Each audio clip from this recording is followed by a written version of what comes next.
Imo number যেটা 019।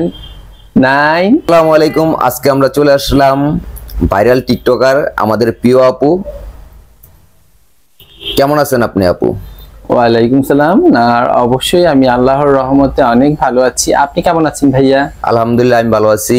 আর আজকে আপনার বাসায় আসার উদ্দেশ্য হলো দর্শকে, ঠিক আছে, খালি আপনার নাম্বার চাচ্ছে, পুষ্পিতা আপুর নাম্বারটা দাও, কথা বলবো। এখন এই নাম্বার নিয়ে আপনি কি বলতে চান? আপনার অনুমতি না নিলে তো নাম্বার দেওয়া যাবে না, তাই না? অবশ্যই, এটাই তো, একজন পারমিশন ছাড়া আরেকজনকে নাম্বার দেওয়াটা ঠিক নয়। এটা আমি যতটুকু জানি যে এটা অনধিকার চর্চা। আর যাই হোক, যেহেতু দর্শকরা খুব বেশি বিচলিত করে ফেলছে, আমার ফেসবুকে অনেকে অনেক সময় বলে বা টিকটকে ইনবক্সে বলে, আর বিভিন্ন যখন চ্যানেলে ইন্টারভিউ দেই তখন অনেকে চায়। আসলে আমি সচরাচর তেমন একটা দিই না, তো কিন্তু আজকে আমি নাম্বার দেব, তবে একটু টপ সিক্রেট থাকবে। টপ সিক্রেটটা কি বলে তো, আমি লাস্টের অক্ষরটা বলবো না, লাস্টের সংখ্যাটা বলবো না, লাস্টের সংখ্যাটা ভিডিওর শেষে থাকবে, তাই তো? একদম ভিডিওর শেষে বলবো। এর কারণটা কি আপনি একটু খোলাসা করে বলুন। এই কারণ, যারা আমাকে ভালোবাসে তারা অবশ্যই ধৈর্যের পরিচয় দিবে, আর যারা আমাকে ভালো না বাসে, যারা সত্যিকার অর্থে ভালো না বাসে, তারা তো এমনিতে ঝরে পড়ে যাবে। সো আজকে আমরা অলরেডি পুষ্পিতা আপুর ইমো নাম্বারটা দিয়ে দিচ্ছি, আর আপনারা এই ভিডিওটা সম্পূর্ণ দেখবেন। কি বলেন আপনি? হ্যাঁ, অবশ্যই দেখবেন। আর পুষ্পিতা আপু, আপনার নাম্বারটা যদি বলতেন, ইমো নাম্বার যেটা 019333621 লাস্টটা বলবো না, টপ সিক্রেট। লাস্টেরটা ভিডিও দেখলে, ধৈর্য ধরে দেখলে, ঠিক আছে, আপনারা অবশ্যই লাস্টের অক্ষরের নাম্বারটা পেয়ে যাবেন। আর পুষ্পিতা আপুকে আজকে কলম দেখতে অনেক কিউট লাগছে। আর কে কোথা থেকে আমাদের এই ভিডিওটা দেখছেন অবশ্যই কমেন্টস করে জানাবেন। কি আপু, তুমি কি বলো? হ্যাঁ, অবশ্যই যারা দেশের বাইরে থেকে আমাদের এই ভিডিওটা দেখছেন, সবার জন্য আমার অন্তরের পক্ষ থেকে স্পন্দন বিজড়িত ছোঁয়াযুক্ত ভালোবাসা সবার জন্য। আর আমি যখন তোমার কমেন্টস পড়ি, ঠিক আছে, তখন দেখি সব প্রবাসী ভাইরা তোমার, ঠিক আছে, চায় আপুর নাম্বারটা দেওয়া যাবে কিনা, আপুর সাথে কিভাবে কথা বলবো। প্রবাসীরা তোমার প্রতি অনেক পাগল। তুমি কি বলতে চাও? আরে ভাই, আর বলবেন না, সত্যি প্রবাসীরা এত বেশি আমাকে মানে হয়তো ভালোবাসে, আমার কাছে মনে হয় ডিস্টার্ব, কিন্তু আসলে ডিস্টার্ব না। কারণ প্রত্যেকটা মানুষের ভালো লাগা থেকেই তো হয়তো আমাকে খোঁজ করে বা আমাকে মানে বারবার কল দেয় বা করে, ওরা আমাকে চায়। কি বলবো বলেন, এখন আমি তো মানুষ একজন, আমি তো আর হাজার জনের হতে পারি না। তারপর যারা খুব কাছের আপনজন, তাদেরকে কখনো না করতে পারি না। আর এই নাম্বারটা পেয়ে, ঠিক আছে, অযথায় বিরক্ত করবেন না।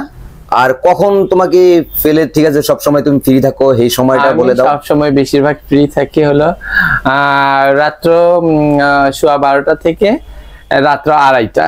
এর মধ্যে যদি আমাকে কেউ নক করে তাহলে আমি তার সাথে কথা বলি, কিন্তু এছাড়া বাকি সময়গুলোতে যেহেতু আমারও তো কাজ আছে, তাই না, নিজস্ব, সেই কাজগুলো আমি করি। আর রাতে একটু পরিমিত ঘুম হয়, এর জন্য 2:30টার পরে থেকে আমি ঘুমিয়ে পড়ি। অবশ্যই আপনারা রাত্রে 12:15টার পর থেকেই, ঠিক আছে, পুষ্পিতা আপুকে বিরক্ত করবেন, আর সুন্দর সুন্দর মধুর কথাগুলি শোনা যাবেন। কি আপু? হ্যাঁ, তো রাত ওইভাবে বিরক্ত না, আসলে আপনি যেভাবে বলছেন সেভাবে না, মানে বন্ধু হিসেবে যতটুকু সম্মানজনক ভাবে কথা বলা যায় ঠিক সেভাবে বলবেন। আর তারপরে যদি আলাপচারিতা চলতে চলতে কিছু একটা সম্পর্ক হয়ে যায়, সেটা তো মনে করবেন ওটা bonus, Eid bonus. Eid bonus হিসাবে হয়ে যাবে, তাই না? হ্যাঁ। আর অবশ্যই, ঠিক আছে, পুষ্পিতা আপু, তোমার সাথে যদি এই নাম্বার পেয়ে যদি কারোর সাথে যদি সম্পর্ক ঘনিষ্ঠ হয়ে যায়, তখন যদি তোমার বাসায় আসতে চায়, তুমি কি করবে শুনকা? আসলে মানুষই তো মানুষের বাসায় আসে, আমি অবশ্যই তাকে স্বাগতম জানাবো আমার বাসায় আসার জন্য। আর ওই যে ভালো লাগার বিষয়টা বললেন, সেটা একটু ক্লিয়ার করি। ভালোবাসাটা না, মানে জীবনে অনেক বড় একটা ধাক্কা খেয়েছি। আমি ছিলাম কোটিপতি, সেখান থেকে মনে করেন এখন লাখপতিতে চলে আসছি। তাহলে বলেন আমি কোথায় ছিলাম আর কোথায় চলে আসছি? হয়তো বা আমারও কিছুটা ভুল ছিল, তাই শুধাচ্ছি। যাই হোক, আর কি যেন বললেন একটু আগে, যে বললাম কোন প্রবাসীর সাথে যদি রিলেশন হয়ে যায়, রিলেশনের বিষয়টা এটা আস্তে আস্তে হয়ে যায়, এক রাতে তো আর রিলেশন হয় না। ভালো লাগার বিষয়টা, আর যদি মনে করেন যে না, ওয়ান টাইম ইউজ তো টু টাইম ডাস্টবিন, যেরকম মানে যদি ওয়ানলি ফর ওয়ান রাত, সেটা তো আলাদা বিষয়। আর যদি বলেন যে না, ভালো লাগা, সত্যিকার অর্থে ভালো লাগা, বন্ধুত্ব, সম্মান বা আপনজন করার সেই উদ্দেশ্যে যদি হয়, তাহলে ওটা আস্তে আস্তে হয়ে যায়। ওটা এক রাতে হয় না, ওটা দীর্ঘ সময়ের প্রয়োজন। আর যদি সেটা হয়েই যায় সেক্ষেত্রে কি বলবো, ওটা মনে করবো টোটাল গড গিফটেড। আর যদি আপনার সাথে যদি কেউ যদি সরাসরি দেখা করতে চায়, কিভাবে আপনার সাথে দেখা করতে পারবে সেটা বলে দাও। যারা দেখা করতে চান তারা অবশ্যই এই যে বাবু ভাইয়ের চ্যানেলে ইনবক্সে কমেন্ট করবেন, লাইক করবেন, ওই কমেন্ট করে ওখান থেকে জেনে নেবেন। অবশ্যই এই ইউটিউবার ভাই আমাদের শ্রদ্ধাভাজন বাবু ভাই, উনি অবশ্যই আবার ঠিকানাটা আপনাদেরকে দিয়ে দিবে।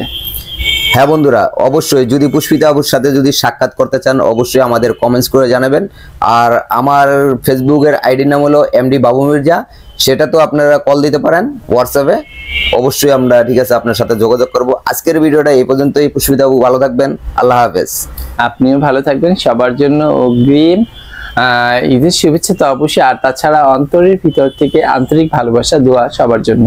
ভালো থাকবেন, আসসালামু আলাইকুম।